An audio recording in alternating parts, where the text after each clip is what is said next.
Good evening, ladies and gentlemen, and thank you for joining us. As you are aware, every Thursday between 4 p.m. and 5 p.m., the South African Bar Association hosts a speaker to deal with a legal topic intended to assist young practitioners with training and development, which feeds into the core values that we hold as an organization. It brings me great pleasure in introducing today's speaker, which is no stranger to us, Advocate Marais SC. Advocate Marais is an expert in many fields of law, and his address today, he shall be addressing us on medical negligence and what must be pleaded. We are grateful to have Advocate Janine Khan to conduct his welcoming and conclusion. In terms of housekeeping, during the address, all participants shall ensure that they are muted. After the address, there will be a question and answer session for those participants that have a question. Kindly raise your hands using the Microsoft Teams platform, whereby you shall be unmuted to pose your question directly to Advocate Marais SC. With much further ado, I now hand it over to Advocate Janine Khan to conduct the welcoming of today's speaker. Over to you, Advocate Janine. Good afternoon, everyone, and thank you so much for this.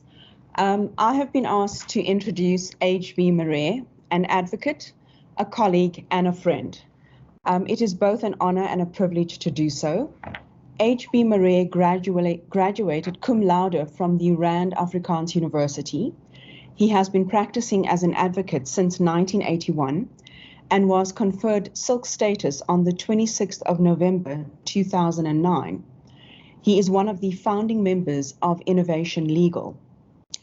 His is a general practice focusing on a broad spectrum of law with an interest in personal injury and medical negligence law. When asked to do this introduction, I started scrambling to find some information on him. And when I realized that he was more elusive than the Loch Ness Monster, I decided to give him a call. And this is what he said about himself. I have 2 children, 4 dogs, an interest in heavy metal music. I love British humor, detest Mount Blanc pens, and when I die, I would like to go the way of Prince Philip on a Land Rover. What he didn't say was that he is a respected member of the Johannesburg Bar, an effective and deadly litigator, and a gentleman of note. He has never been pretentious, and is for me the epitome of everything a senior counsel at the bar should be: respectful, measured, and knowledgeable. As an opponent, he is a gentleman and never fights the person. He is strangely English though, right? Even though he is Afrikaans, and many may not know, but the HB actually stands for Hendrik Bastiaan Marais. So there we go, guys, mystery solved. Without taking up any more time, I have the pleasure and the honor of introducing H.B. Marais. Thank you. Well, thank you, everyone. Here I am. Janine, thank you for your very kind words. I feel very welcome. You were too kind, but I know you that way. I should mention at the outset that there are 3 preliminary matters that I will be addressing. This is part of the first. I will be dealing with certain aspects, and obviously I won't be dealing with all aspects equally well, but as everyone, both Janine and Ahmed has pointed out already, there will be a question and answer session later on, and then you can ask further questions if that is necessary. I'm doubtful that my presentation is going to carry on for 35 minutes. Janine got my second name wrong. The B actually stands for brevity, so I'm not going to be that long. Okay, let's get to the second set of preliminary remarks, and I will be dealing with the question of pleadings generally. Now, obviously, what I'm doing or I'm required to do is to speak about particulars of claim as far as that relates to medical negligence matters. But I still think that there are a number of aspects that I should raise in respect of pleadings generally, and obviously that will then also apply to medical negligence matters. The first is, and it's important that one should have a Latin phrase somewhere, but the first is Victoria curam amat. Apparently this was an adage which the Roman army used. It is, well, may even have been coined by a Roman poet called Gaius Victorius Catullus. What it means is victory loves preparation. And in the case of all matters, preparation obviously is important, but in the case of medical negligence, that is even more true than in most other instances. There is a certain overlap between MVA matters and medical negligence matters. In fact, the whole question of the calculation of damages coincide by and large. But there's one important difference between the two, and that is that in the case of MVA matters, the merits really is the easy part. That is how the collision happened. Jimmy didn't stop at a stop street or went through a red light or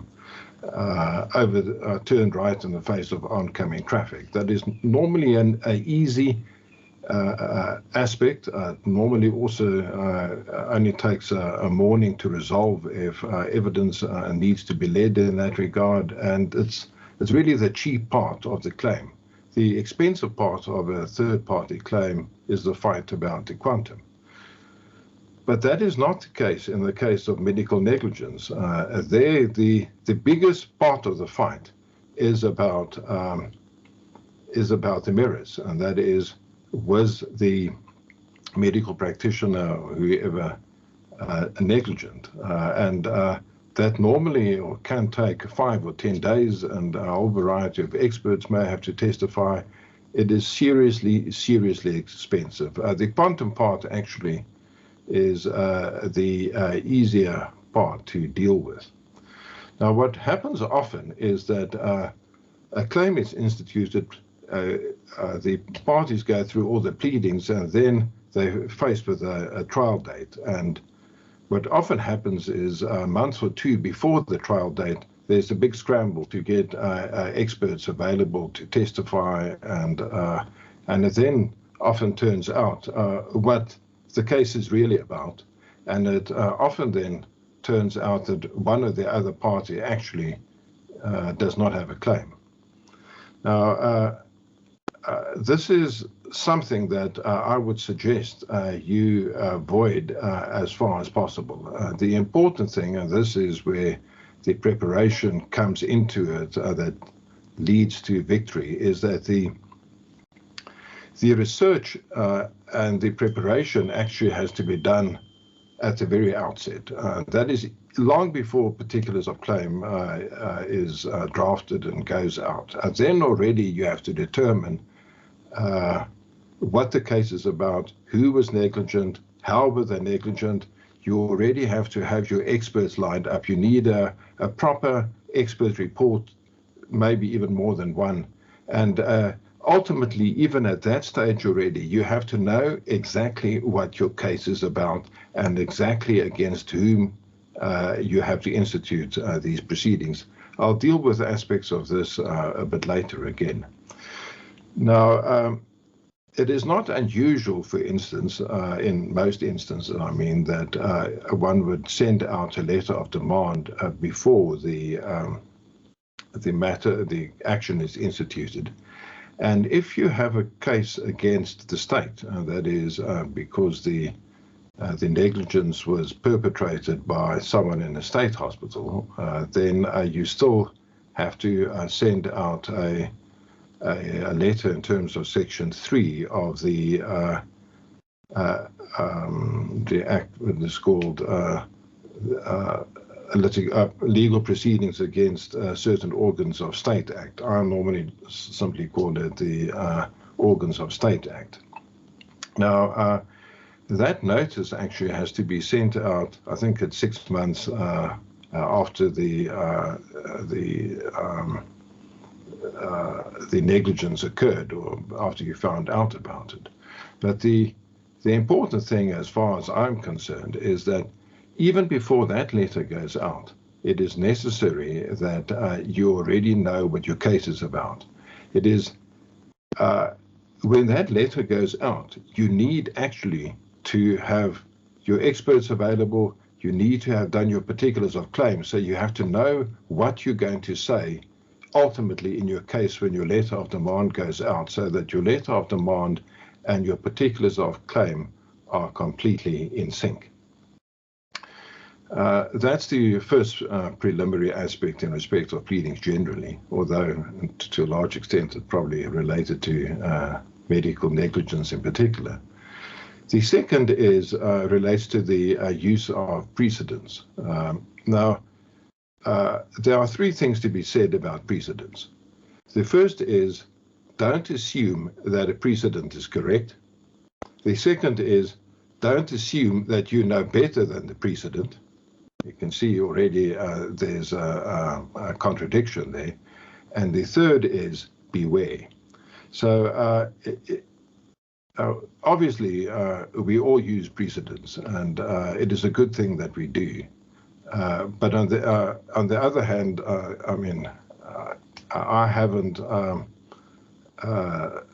discovered fire, or I didn't discover the wheel or something. We all use precedents and information that we get from other people.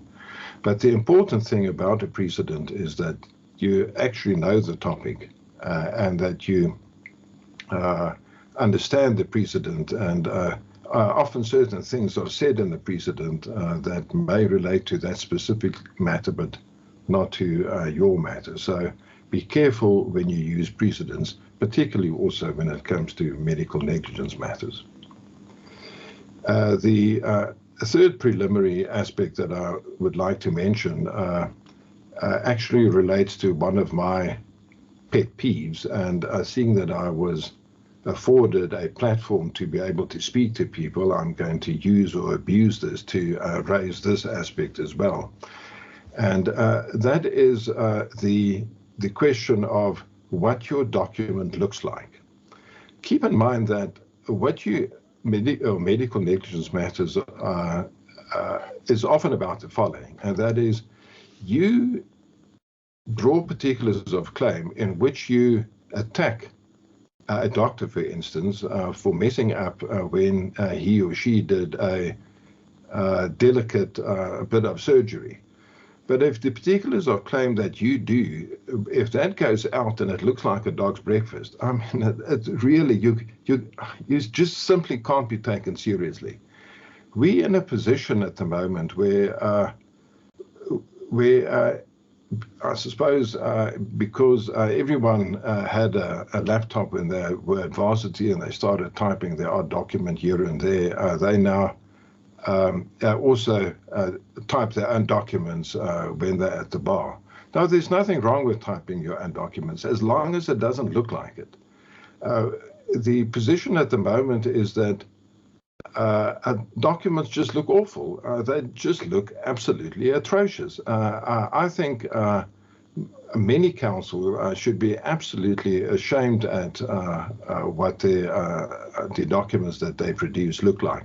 Now, in a certain sense, and maybe it doesn't matter, because however bad your document looks, it's not worse than any other one, but it just doesn't look like these documents should look like.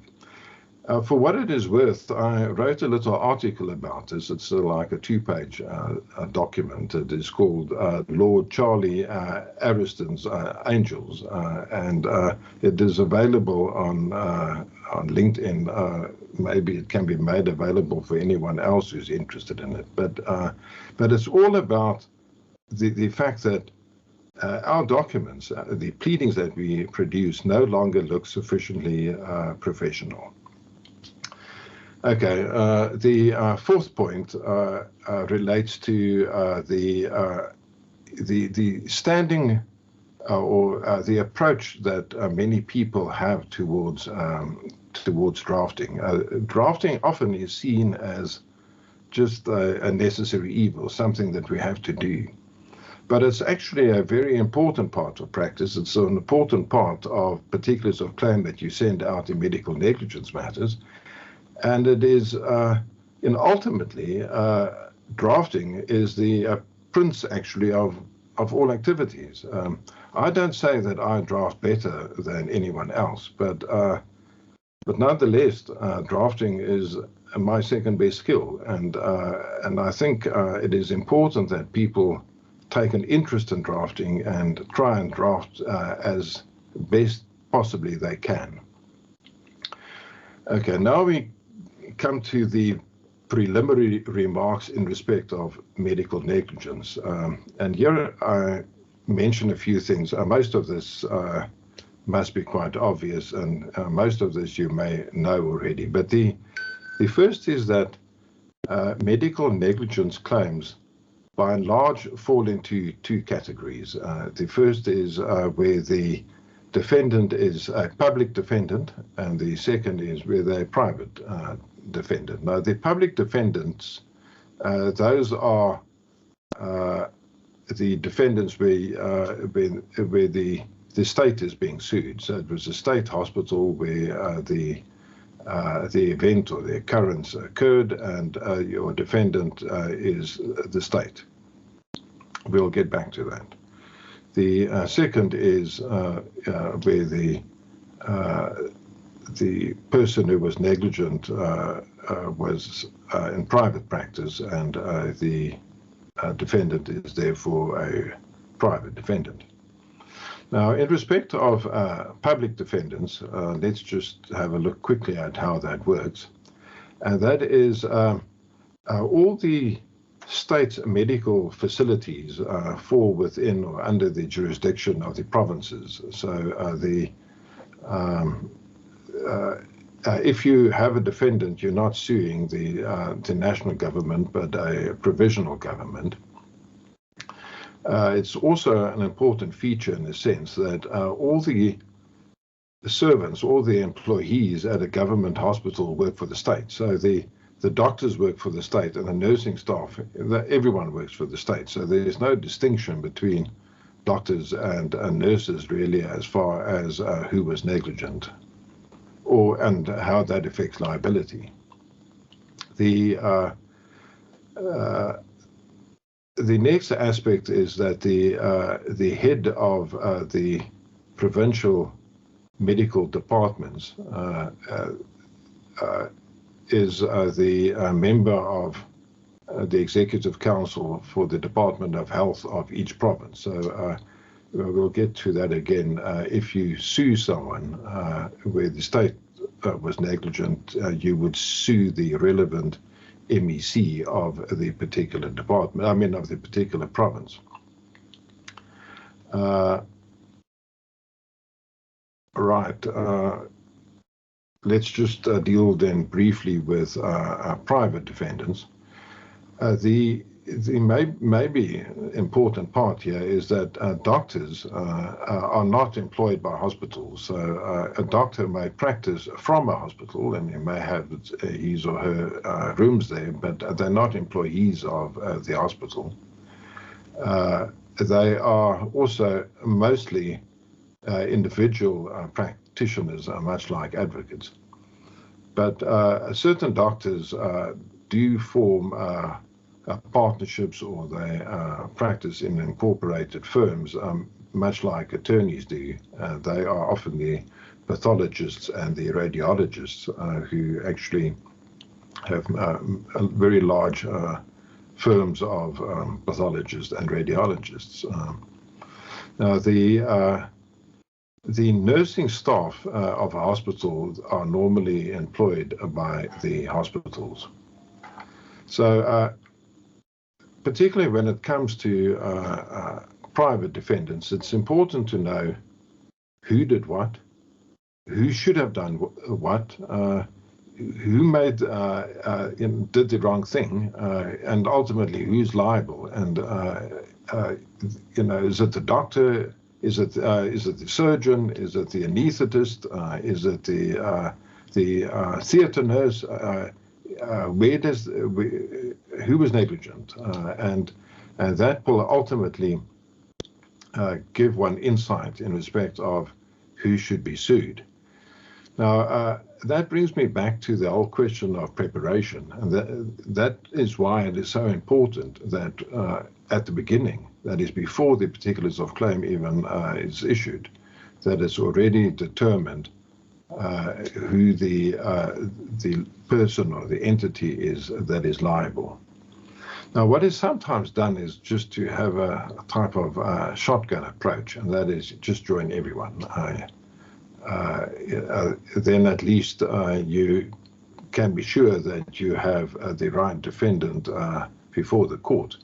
The problem with that is that you are then joining defendants who you shouldn't be joining because they're actually not liable. And ultimately, that has enormous cost consequences because medical negligence matters are often very expensive. And the further you go into the process, of course, the more expensive it becomes. So it is actually quite dangerous to have included passengers on the bus that shouldn't be there because you have to pay for them and you have to pay to get rid of them, and that can be very expensive. That said, what you should also keep in mind is that there are instances where it is very difficult to determine who was negligent, who wasn't. You may be justified in not knowing. It's also possible that different people may blame another person. That is, the one doctor says it wasn't his duty to do something, the other doctor should have done it, and the other doctor reciprocates by alleging that it was the first doctor who made the hash. Now, in those circumstances, one would obviously then have to join both the individuals or entities. And in this regard, there's actually a useful provision in the rules. It is actually very seldomly used, and I hope I'll be telling you something that you didn't know. And that is the provisions of Rule 10, 4B, small Roman 2, that is 10, 4, small b, small Roman 2, and it makes provision for what is known as a bullock order. That is, in certain circumstances, it is possible for the court to make an order that the unsuccessful defendant should pay the cost of the successful defendant, which means that the plaintiff need not pay those costs. So you have two defendants. The one is held liable. The other one is found not liable, but it is possible that the court may then order the defendant who is liable also to pay the cost of the other defendant. Let's then briefly speak about the nature of Mba claims. Now, the claims normally fall into one or two, two categories or two possibilities, maybe even a combination of the two. But it can be, and it's possible that the plaintiff has a contractual claim, and therefore the normal principles relating to pleading a contractual claim would apply. That is, you have to say when and where the agreement was concluded and who acted on behalf of the parties, and whether it was oral and writing and that type of thing, the provisions of Rule 18.6 would be of application. On the other hand, the claim could be a delictual claim, and the usual principles relating to delictual claims would apply. I would now suggest that we deal with claims against state hospitals, which is possibly a scenario on its own. Now, I don't have to tell you, how to cite parties, and I'm not going to go into the whole question as to whether a man should be called man or male and that type of thing. I have sort of pet peeves about some of that too, but I'll spare you my views in that regard. But the defendant in the case of a claim against a state hospital is invariably the MEC of the relevant province. And that is so because of the provisions of the State Liability Act 20 of 1957. The MEC, or that medical department of that province, would also be an organ of state for purposes of the Institution of Legal Proceedings Against Certain Organs of State Act. If it's necessary to know, that is Act 40 of 2002. So the defendant is the MEC. Also, in terms of the State Liability Act, the summons actually has to be served on the local state attorney and on the MEC itself. So you actually have to serve the summons twice, on the actual state provincial department of the MEC, and also on the local state attorney, that is the state attorney in the area of jurisdiction of the court in which you've instituted the action. Now, after you've dealt with who the parties are, some people would then, in paragraph 3, deal with jurisdiction. You can do that if you want. To me, that always looks like the way in which a pupil pleads. I would say things dealing with jurisdiction in my description of the defendant in paragraph 2, but you have to be aware that you have to say something about jurisdiction, and that applies to pleadings generally.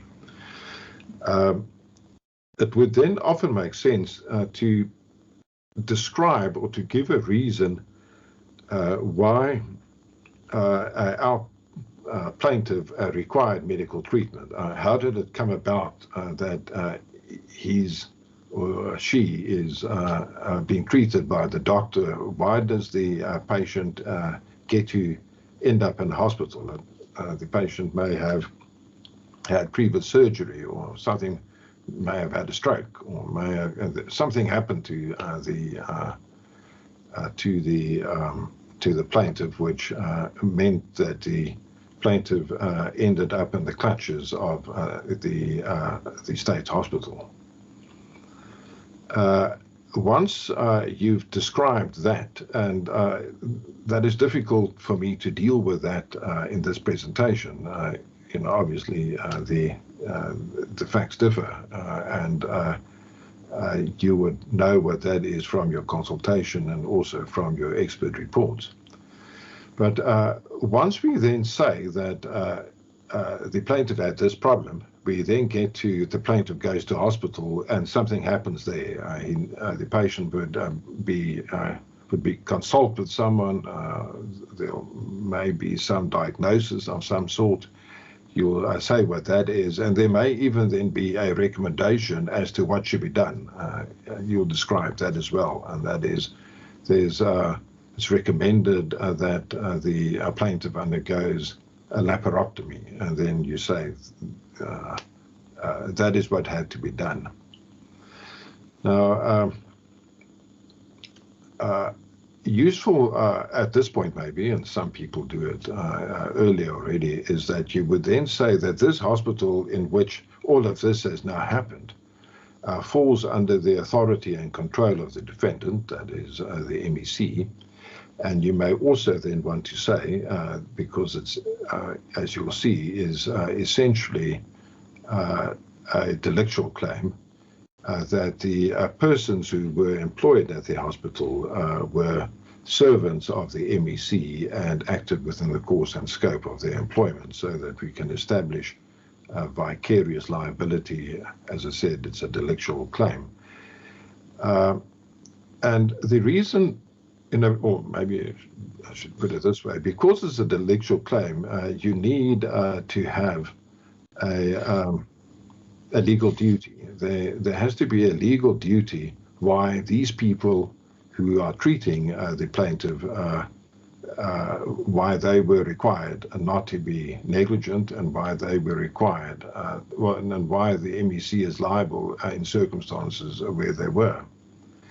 And the sort of the current sort of easy way of doing that is to rely on the provisions of Section 27(1) of the Constitution. I think our colleague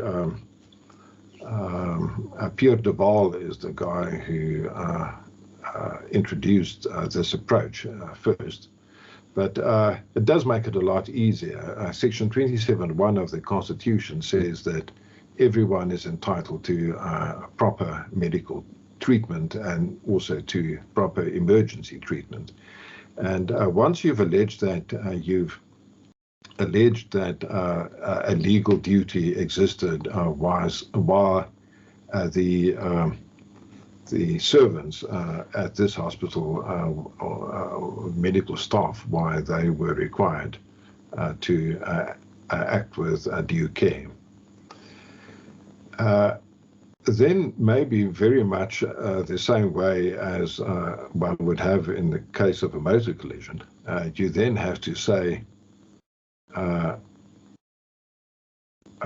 deal with what, let's say, the state doctor did, or what he should have done, and that is, he did A, he should have done B, and therefore he was negligent. Or maybe it relates to the nursing staff, but this is the point where you will deal with that. Now,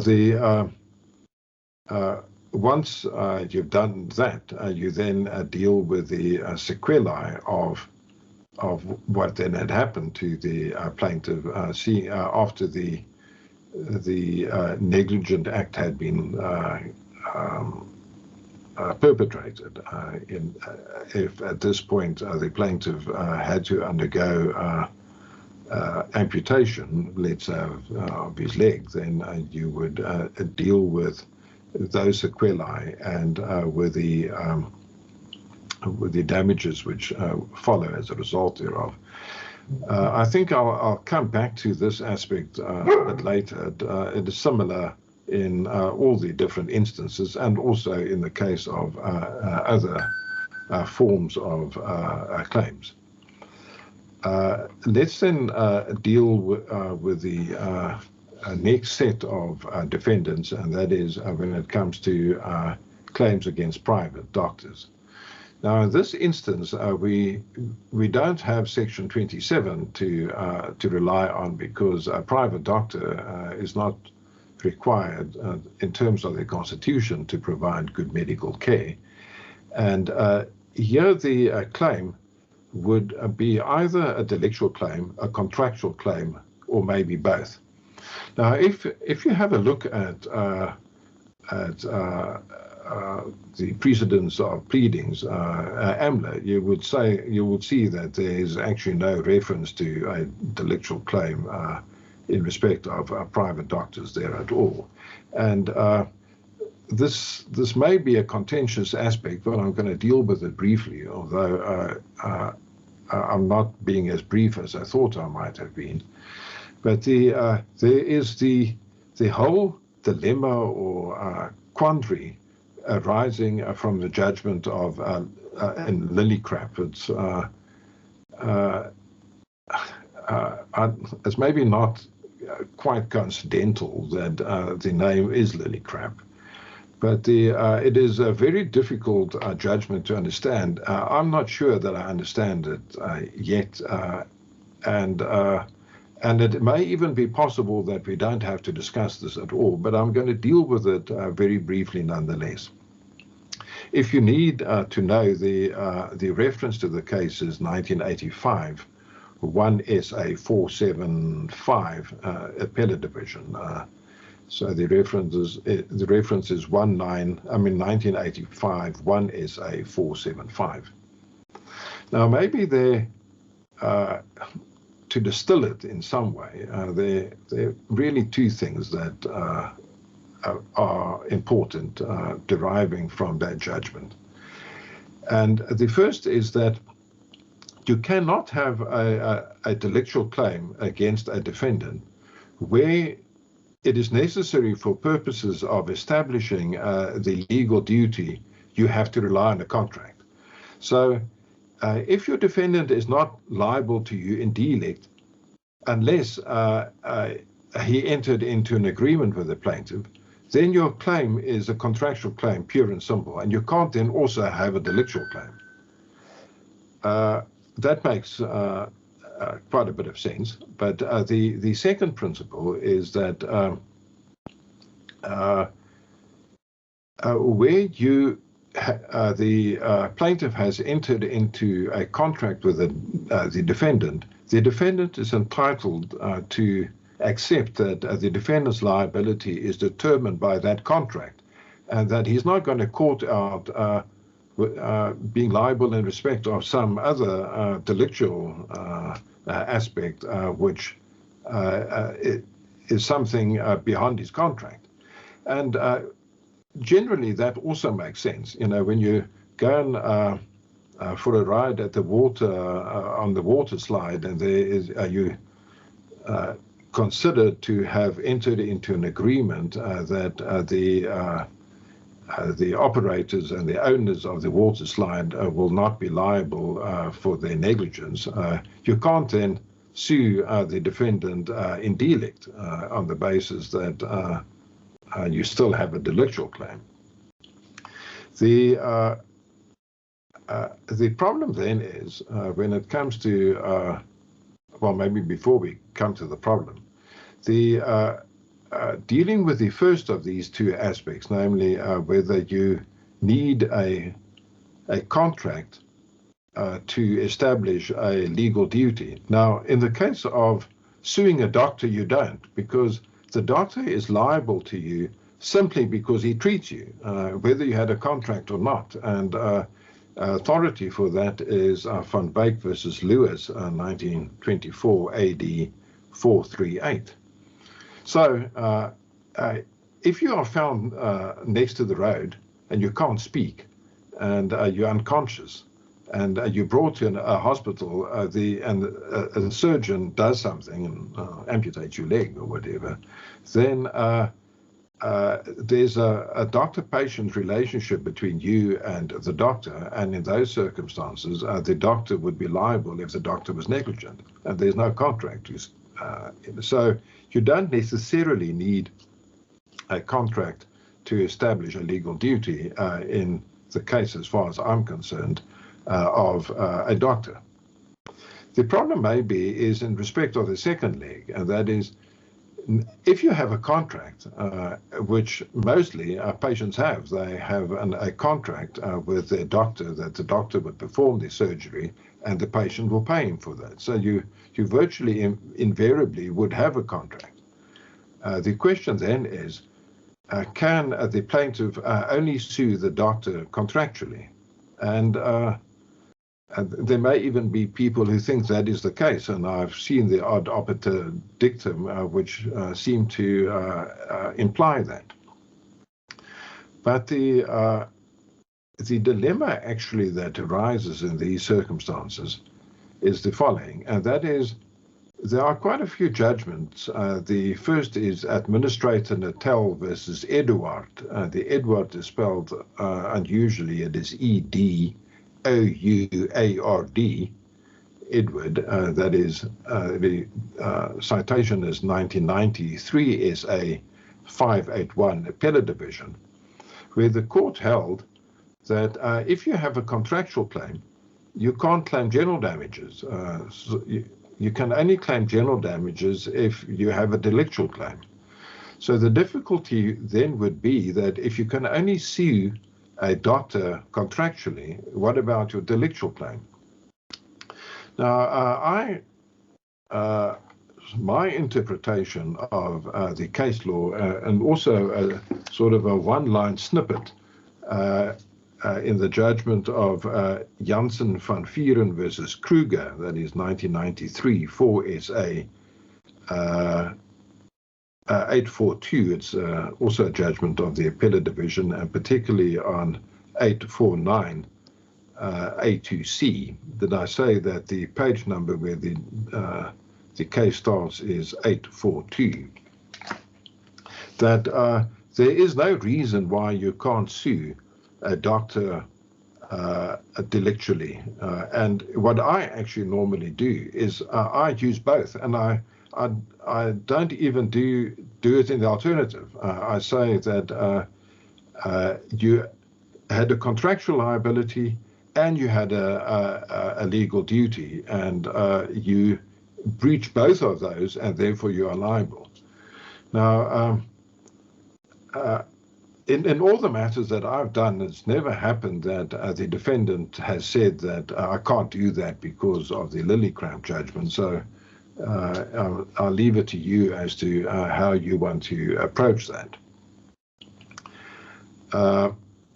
Now, when it comes to claims against private hospitals, that really is by and large the same as claims against doctors, save obviously, as I've indicated, that it is necessary to allege that the nursing staff acted in the course and scope of their employment.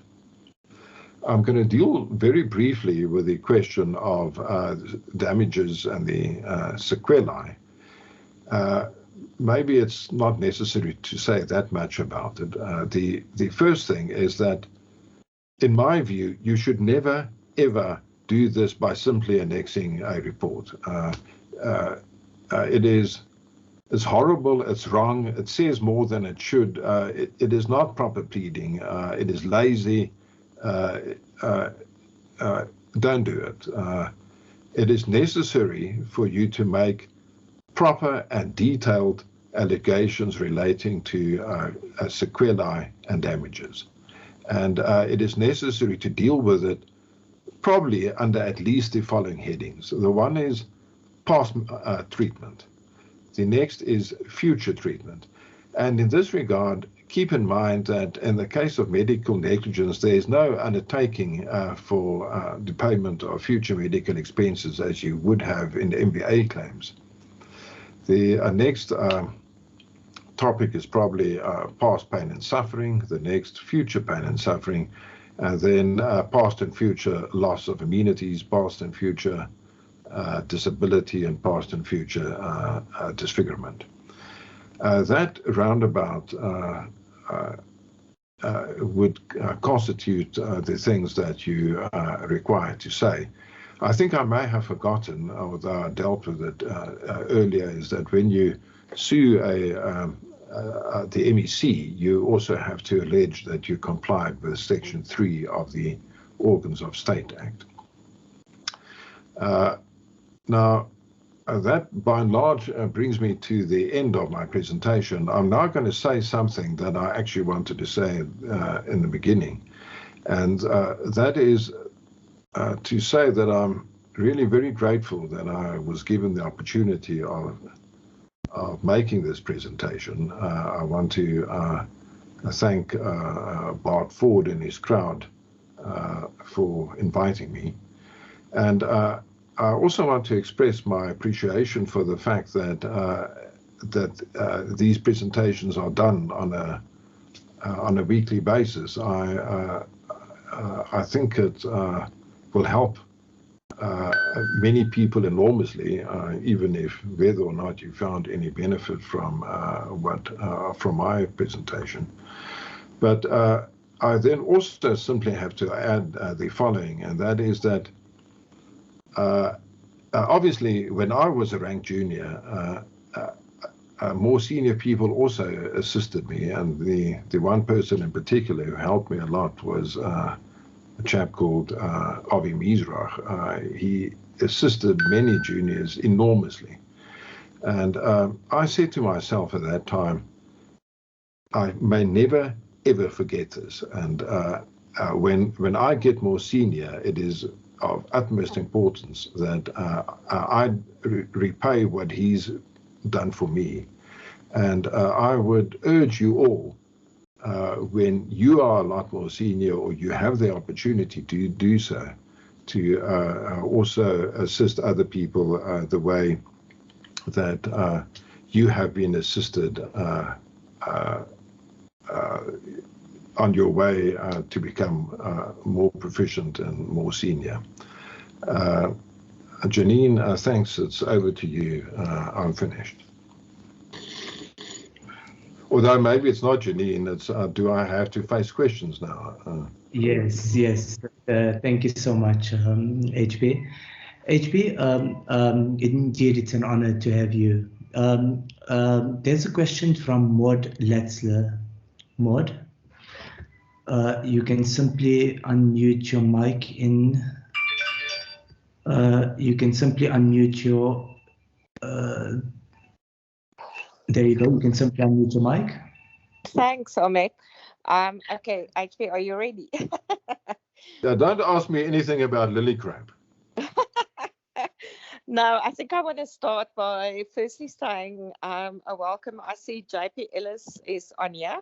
JP is from Ethical, and I think he's listening to what all of us are going to put in our particular, so he can defend those claims going forward.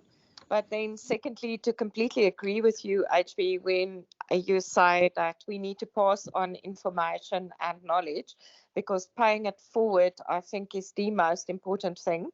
Then the question I have for you, and I think this is something that all of us that moved from RAF matters to medical negligence matters, or like I sort of jumped into medical negligence before RAF, but what is, if you have to summarize what is important between liability and causation, and I think this is the biggest difference if you go from doing road accident fund matters to doing medical negligence matters, is how to plead and how to prepare for liability and causation, either individually together or together, and what the importance of those two legs are, because you can succeed on liability and lose on causation. So if you can just maybe explain to everybody how to deal with those when you're pleading and how to deal with those when you're preparing for a case. Yeah, the easy answer to that, Maud, is that the question that you've asked me now, you asked your medical expert, and you will be asking your expert. You say, because and Lily Crapp's judgment is also authority for this, and that is that the mere fact that a doctor was negligent doesn't mean that he's liable. And part of that also relates to the whole question of causation.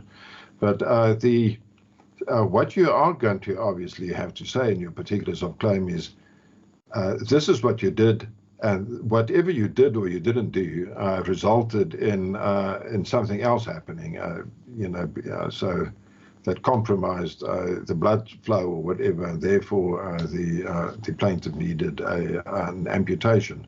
But maybe from a pleading point of view, it is easier just to say that A was caused by B. It is often more difficult to prove that, when you get to court. But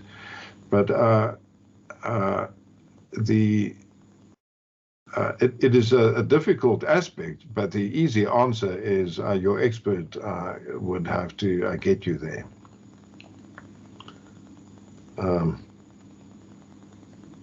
Is that okay? Thank you so much. Thanks, actually.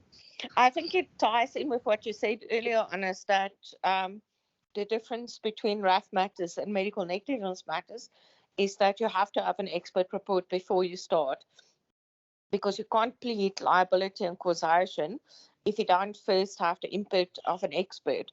So you don't first plead and then go to an expert. You go to the expert first and determine if you have a case, not just on liability, but also on causation. Yes, in fact, apart from that, you also have to know that you have the guy. I mean, at least you then have someone who you can assume would be prepared to testify in the matter, and that's sort of part of the problem, is that when you get to be a month or two away from the trial, now you're looking for an expert, and no one's prepared to testify, then you have a problem already. But you actually need to have secured your experts. You need your team ready. That is the only way in which you fight a war. Okay, is there another question? Thank you, HB. There's a question from Mohammed Patel. Mohammed, you can simply unmute your mic. Afternoon, Council. It's a pleasure seeing you again. I feel the same way. Council, I have a question pertaining to liability. With the current vaccine drive, and that's ongoing due to this pandemic, and we all know that there's various reports about the different vaccines, such as the Johnson & Johnson vaccine, that is creating blood clots within in the individuals that are receiving it. And according to my research, I've seen that to make a vaccine, it normally takes between 3 to 10 years for a vaccine to be made. And obviously, with the current COVID vaccines that are out there, it was made in a very short period of time. So I think down the line, in the next couple of years, we're going to have lots of results and damages from the vaccines that are coming out. So my question is now, will the government be held liable? And should we be citing the Minister of Health in our particulars, or should we be citing the pharmaceutical companies that are bringing in the vaccine? And that's something that I'm trying to grasp. Or should we perhaps cite both parties to our particulars of claim? Thank you. Yes, have you noticed how good counsel is not to answer questions? We always, when we cross-examine, we accuse witnesses that we're cross-examining from not answering the question. But I'm not sure whether I'm going to do that now. But ultimately, the topic of our discussion is how you should plead, not who is liable. That's your question more relates to medical negligence rather than how do you plead it. But I would imagine that we in a situation where ultimately no one forces anyone to have a vaccine, and maybe it's even possible that we all know that it takes a lot longer to generate a proper vaccine, and I assume that we're taking a certain degree of risk in the process, but it's going to be interesting down the line how that's going to pan out. I've also wondered about that. Thank you, Council. I really appreciate your answer.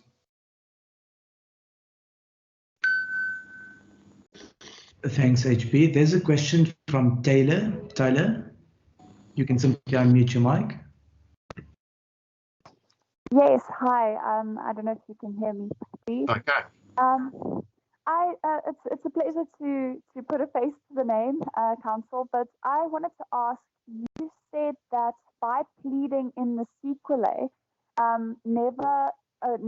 don't ever attach a report. It's lazy pleading. Is there any, I know that it's a preference of yours in terms of pleadings, but is there any case law that states something like that? Or I'm pretty sure judges just look down on it anyways, but is there any reference you can give me for that? Yeah, there is a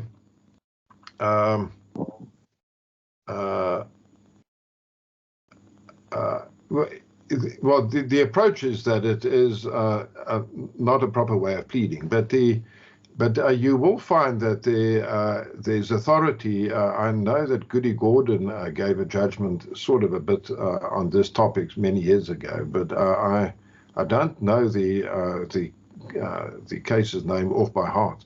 But the idea really is that the defendant, when if you make an allegation and you then say all these things, all these sequelae you'll find in this report, that means the defendant then, to determine what you're actually saying, has to work through this report to find what you're saying about that. And it's not structured properly. And there often is, you would find a lot of gumph in a report that has nothing to do with the sequelae. You know, the doctor says, gives a whole list of things that he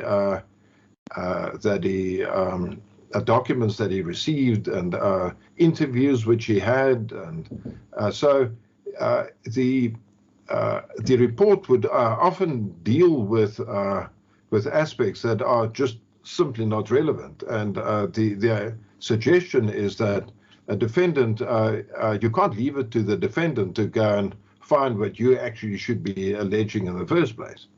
So, and the authorities would also then suggest that at least what you should do is, and this may still work, if you say that the plaintiff underwent the treatment set out in paragraph 14.5 on page 3 of the report. That could work. So if you tell the defendant where to go to in the report, you could get away with it. But it just looks like not very professional. I think it's more than simply my personal sort of view about it. But I don't think you should do it. Would that mean that the pleading is deemed acceptable, though?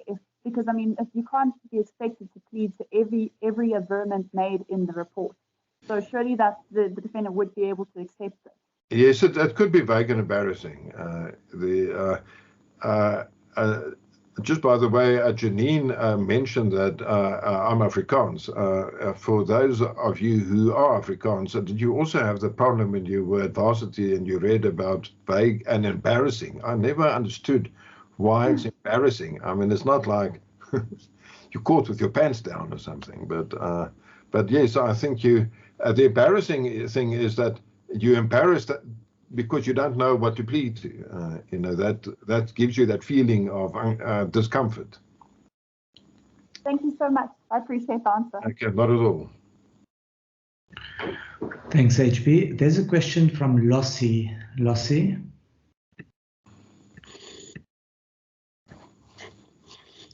Lossie, you can simply unmute your mic. Doris, good enough. Hello, Doris. Hi, hello, HB. Thank you very much for that very, very helpful talk that you did. Yes, most people, I don't know. Okay. Doris, I do know, and Henk Low, I know. But hi, Doris, are you well? Yes, thank you, HB. I hope you're well too. And thanks. My question is, in cases that are not medical negligence cases, as I understand our law, the language of a duty of care is from the English law and has no place when you're pleading the Aquilian action. Correct. Why is that different in medical negligence cases? No, it isn't. So you not have to say there was a duty of care. No, in fact, you may have noticed that what I said is I called the legal duty. Yes. And in that judgment of Anton Mostert in something with Tommy Meyer versus the University of Pretoria, That's the judgment in which he first said that it's not a legal duty. I mean, it is not duty of care, it's legal duty, but legal duty is also the what is required for purposes of the delictual claim in medical negligence to establish a wrongfulness. Thank you very much. I appreciate it. Good. Thank you, HP. There's a question from Kerry Williams. Kerry, you can unmute your mic. Hi, Advocate Marais. Kerry Williams here. Apologies for not... HP. Kerry there. Apologies for not putting my camera on. I'm not in chambers. But I wanted to ask you if you could speak about your experience of defending a negligence claim, and particularly the defense that the practitioner made a reasonable error of professional judgment. I ask the question because I understand there's quite a subtle distinction between being negligent and making a reasonable error of professional judgment. And I'm wondering if you could tell us about your experience in that space, if at all. Yes, I don't know how much experience I have of that, but the important thing is in dealing with it is there's a concept known in Formula One racing and other racing too called a racing incident. And I find that quite useful to explain the concept. And that is, you have two motor vehicles traveling at 300 kilometers per hour down the straight, and there's a hairpin bend at the end thereof. And you have these two motor vehicles going hell for leather, and they're close to each other, and a slight error can happen. That is what happens. And that, sorry, just what we can post.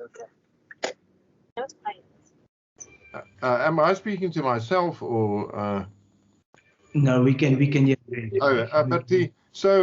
One can you have a situation that in the heat of the moment, when you're going as fast as you can, it is conceivable that even someone who's driving well can do something which can have terrible consequences, and that can happen with a doctor too.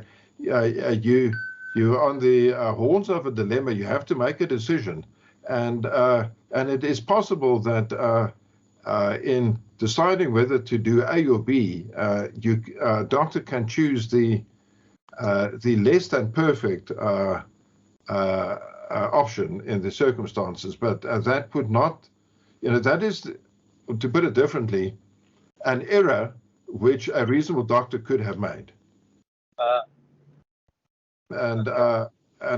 Yes, it is possible that under those circumstances that the practitioner might not be liable. Thank you. May I ask a follow-up question? All right. I'm cheating, really. It goes to pleading legal duty against the private practitioner again, and I certainly have struggled with articulating the content of that duty. It's much easier, as you say, against the state with resort to Section 27 of the Constitution. But the content of the legal duty against the practitioner seems to differ widely depending on the type of practitioner you're dealing with, whether it be a general practitioner on the one hand versus a surgeon on the other. And it feels like in some ways we're making it up as we go along in relation to that content of that legal duty. Again, just from your own personal experience, when you are trying to determine the exact contours of the legal duty vis-a-vis the private practitioner, how would you go about that? I think the difficulty doesn't lie in the legal duty. The legal duty would arise from simply the fact that the doctor had a contract with the patient, or was treating the patient, and there's a doctor-patient relationship. So we now know that under those circumstances, the doctor has a duty, shall we say, not to be negligent. So the doctor has a duty to render proper medical treatment. That part is easy. The part that becomes difficult, and I think that's where your question is directed towards is really the question of negligence, and that is where do you set the bar for this practitioner? How low or how high is it? So what are you expecting of the practitioner to be able to do or to know or to? So, I mean, it is possible that if something was done by a general practitioner, he may be regarded as not negligent because the bar is lower for him. But then if the practitioner wasn't a general practitioner but was a specialist surgeon, the bar is higher. And therefore, when it comes to the question of what a reasonable specialist surgeon would have done under the circumstances, that test is a lot more, is more strict test than you would have otherwise. And there, you're quite right. There it can become quite hairy as to where you draw that line. But again, that isn't necessarily a pleading problem, but it is a question of onus of proof problem. I'm sorry, may I add here and interrupt just to answer Kerry's question as well from what HP has said, Ahmed?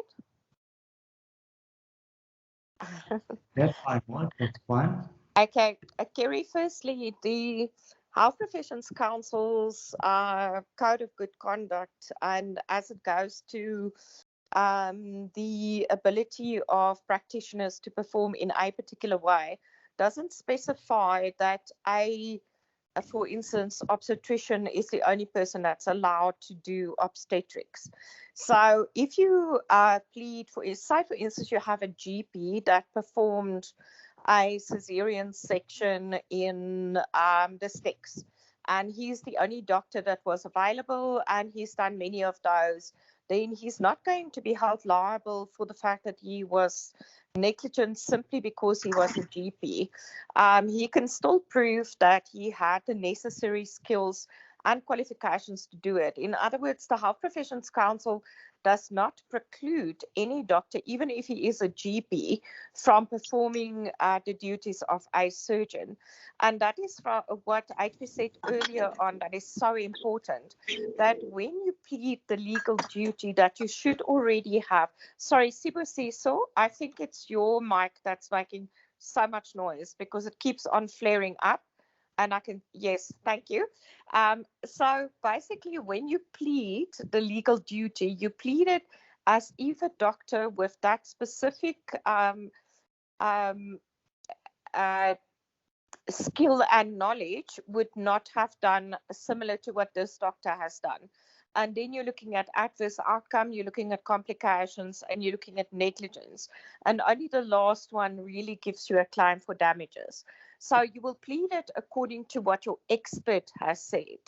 And that's, again, what HP has said earlier on. You cannot plead a particular claim without being in possession of an expert report, because your expert report will set out for you in detail what it is that you have to plead that was negligent. If you go in there blind, then you basically have to go and Google it yourself. You have to go and check. Say, for instance, to give a stupid example, to go back to obstetrics. The woman gave birth, the child has a lack of oxygen, you sitting with a hypoxic event. Now you have to go and Google it yourself to see what it is that you think that doctor should have done to plead in those pleadings that it should not have happened. Whereas if you had a doctor's report from an obstetrician, or even if it was a deep GP that does obstetrics, say for instance for the defendant, you can set it out exactly what should or shouldn't have done in your pleadings or in your plea, but you cannot do it without the input of a doctor. Yes, thanks, Maud. Thank you. Thank you for that. Maud, I have, HP, I have a question for you. I understand the rest today is surrounding the pleadings around medical negligence. However, as it is commonly seen within the hospital consent forms, particularly within private hospitals, which needs to be signed prior to admission, both you and I know that such consent form serves as a comprehensive indemnity contract between the patient and the hospital and the treating doctors. It is my submission that such consent form is the first hurdle to cross, which hospitals and doctors seem to hide behind the so-called doctor's veil, which is indeed difficult to pierce. To treat competent patients without their valid consent is a violation of their constitutional right and transgresses a fundamental principle of medical law. The basic rule is simple. No one has the right to touch anyone else without lawful justification, and if doctors do so, it may well undermine patients' trust as well as violate their rights to physical integrity. The only exception to this rule is when the patient lacks the capacity to give valid consent, in which case someone else has to make decision on behalf of the patient. What is your opinion on that, Advocate HB? I'm not aware of any instance where a doctor has included in an indemnity in the agreement that the doctor has concluded with the patient. I mean, that might happen. I don't know. But you're right. I've seen instances where the hospital, they have exclusionary provisions, which says that if their staff, anyone was negligent, they're not liable. And I've also seen them plead that. But what I've done under those circumstances is there's a judgment by Carolyn Nichols, where she's, when she was still in our division. And I just don't seem to be able to remember the case's name. But that relates to the question of these exclusionary clauses. Sorry, my phone's just ringing. I just want to get rid of it. You might not be able to hear it. But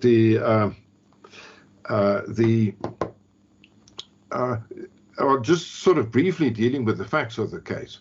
A guy, or the plaintiff, stayed in a hotel.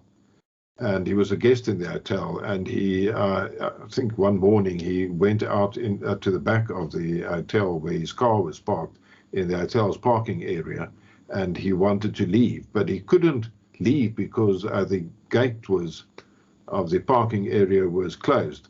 And he and I think a security guard tried to open the gate, and the gate toppled over on top of him and injured him. And he then sued the hospital, and the hospital relied on this indemnity in the agreement.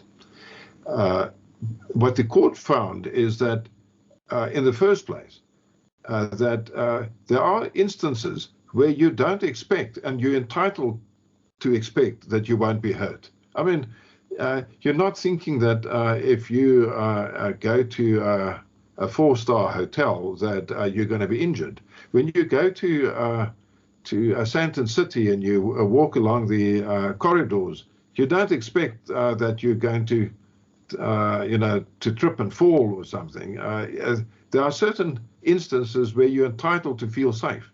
This is not the case where you go and bungee jump or skydive or go on a water slide or something. There one can see that you're assuming some kind of risk. Now, she then found in that matter that that was a limitation that was unconstitutional, and that sort of fits in what you are suggesting. Now, I've pleaded that